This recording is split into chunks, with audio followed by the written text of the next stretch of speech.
Hey all, just wanted to give you guys a quick example of a stencil and the things that go into it when you're actually creating your stencil, or if you need to have somebody turn your logo or your design into a stencil, the things that you need to keep in mind.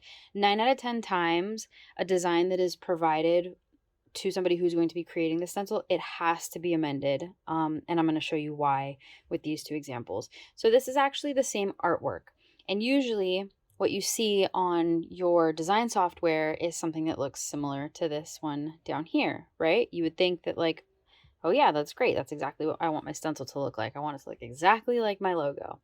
The problem with that is that, like I said, 9 out of 10 times, there's little pieces that are floating around within the design, and those are actually called islands, appropriately named, right?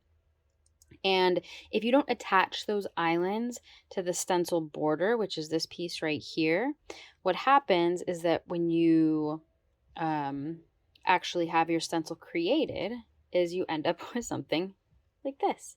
Obviously, that's not the desired outcome or effect that one would want with a stencil. So, in order to fix that, what we do is we add elements called bridges. Now, there's more than one way to add bridges to a stencil. This is just an example, and this I kind of did relatively quickly, but you can see that in the B right here, I added a bridge straight through, and then in the O as well, I added, put my hand behind it, and then in the O, I added bridges. And then what I did with the ghost was that I just converted it to an outline and then gave a breaking point. Let me see a little bit better. And then gave a breaking point here so that this piece right here stays attached to the stencil. So now when this is laid down and it's either sprayed on or if it's rolled over, you're not going to have loose pieces like you would in this one.